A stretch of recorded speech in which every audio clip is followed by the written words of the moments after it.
Саламатсыздар, мен айтарым, бұл менің күйеу балам. Мынау сіңлімнің күйеуі. Бұл кісі шахтада істегеніне 20 жыл болды.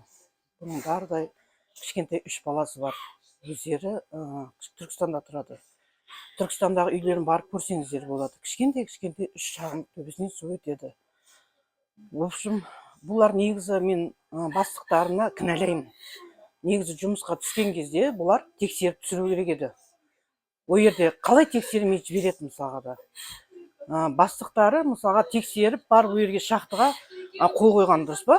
Бұлар о жерде қалай ол атылады? Айтыңыздаршы. Бұлар тексерілмегеннен кейін бастықтар жауап беру керек. Бұлар кәдімгідей қол қойып шахтаға түсті. Бұлардың приказдарына жіберді. Жіберген басты кім? Солар жауапқа тартылсын. Мен айтарым сол. Жауапсыз қалмасын бұлар. Өйткені бұлар шахтаға түсер кезде менің де күйеуім шахтада істейді. Інілерінде шахтада істейді. Оның бәрін прекрасно білеміз біз. Бұлар қол қойды ма?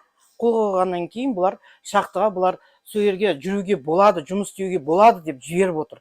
Ол жерге жұмысқа жарамсыз болып тұр ғой. Қалай ол атылып кетеді? Айтыңыздаршы, қалай атылып кетеді ол жерде? Атылып кеткен себебі ол жерге уже жүруге болмайды, жұмыс істеуге деген.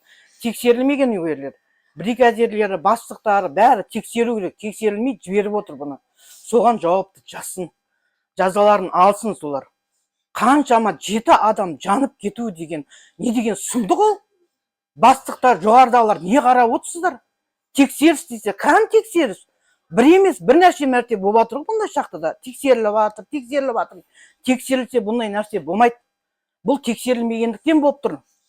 Бұдан кейін әлі қаншама адам сүйерде напаға бала шағасын бағам деп жұмыс істеп жүрген неше адам бар.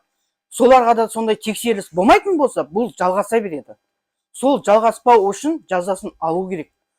Бұл енді қазір 4 баласы бар мысалға. 4 баласын бәрі кішкентай. Үйінің жағдайын барып көрсін, тексерсін, барлық жағдайын істелінсін. Мен соны сұраймын. Жылап жүр. Мысалға бұл көмектеспей айтады телевизорден айтады, бірақ ертең көмектесілмейді. Бұлар сол кейін жоқ болып кетеді. Сонда осы не болады ол ертең? Айтып кетеді, ауызша бәрі айтуы. Ешқандай 20 жыл стажы бар мысалы, қанша пейнеті сіңген адам ол жерге. Осы бала шағасын бағам деп, егер сол айлығы жетіп отырса, неге шырдей үй салмайды, неге сондай болып тұрмайды ол? Барып көріңіздер, шахтың ақтасын марзып жатыр дейсіздер. Кәні марзып жатқандар? Ештеңкеге жетпейді да ол. Шахтың астына түсу оңай емес еш уақытта. Түсініңіздер соны. Жоғарыда отырғандар сұранамыз, келіңіздер, көріңіздер, тексеріңіздер, бәрін көріңіздер. Балаларына, осы арттан қалған балаларына көп көмек беріңіздер.